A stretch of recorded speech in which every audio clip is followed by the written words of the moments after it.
To all, a boy went to grocery shop and stole 100 rupees without the owner's knowledge. The ownerக்கு தெரியாம 100 rupees வந்து திருடிட்டான். And bought means வாங்குதல்னு அர்த்தம். And bought his 60 rupees worth of goods. goodsனாலும் அந்த பொருட்கள் தான் வாங்குறான். Use of 100 rupees. And then the owner give 40 rupees to him. Therefore, how much of rupees it lost the owner?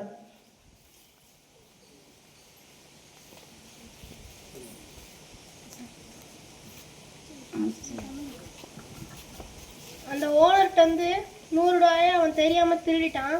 திரும்பி போய் அந்த கடையிலே 60 ரூபாய்க்கு காய்கறி வாங்கிட்டான். 60 ரூபாய்க்கு காய்கறி வாங்கி அந்த பணத்தை அவர்கிட்ட கொடுத்தாரு. மிச்சம் 40 ரூபா கொடுத்தாரு. 60 ரூபாய்க்குள்ள காய்கறியும் அவர் கொடுத்த 40 ரூபாய்க்கு காசு சேர்த்து ஓனருக்கு 100 ரூபா லாபம், 100 ரூபா நஷ்டம்.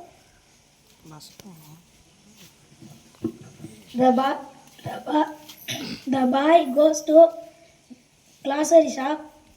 He stole 100 rupees and buy vegetables 60 rupees. The owner changed 40 rupees. The owner lost 100 rupees. Both of them got the correct answer. So,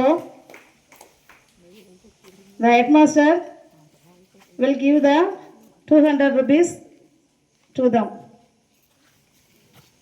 ஆசிரியருக்கும் மாணவர்கள் இருவருக்கும் நம்மளுடைய பாராட்டுகள். இதை முதல்லயே ஒரு தடவை டீச்சர் வந்து சொல்லியிருக்காங்க. முதல்லன்னா இப்போதான் அவங்க 2 பேரும் அங்கேருந்து வந்து சொல்லி மறுபடியும் வந்து நம்ம நல்லா சொல்லணுங்கிறதுக்காக இந்த மாணவன் தமிழில் ஒரு விளக்கம் சரியான விடை சொல்லி ஆங்கிலத்தில் சொன்னதுனால டீச்சரே வந்து இந்த 100 ரூபாயை ஆளுக்கு 100 ரூபா பரிசாக அளிக்கிறார்கள். இந்த மாதிரி வந்து மாணவர்களை ஆங்கிலத்தில் ஊக்கமூட்டிய ஆசிரியருக்கும் அதை மனமோந்து மேலே வந்து மைக்கில் பிடித்து சொல்ற மாணவர்களுக்கும் நம் பள்ளியின் சார்பாக பாராட்டுகளும் வாழ்த்துகளும். இப்படி ஒவ்வொரு மாணவரும் தங்களுடைய திறமையை வெளிப்படுத்தும் விதமாக நடந்து கொள்ள வேண்டும் என்று இந்த நேரத்தில் கேட்டுக்கொள்கிறேன். நன்றி.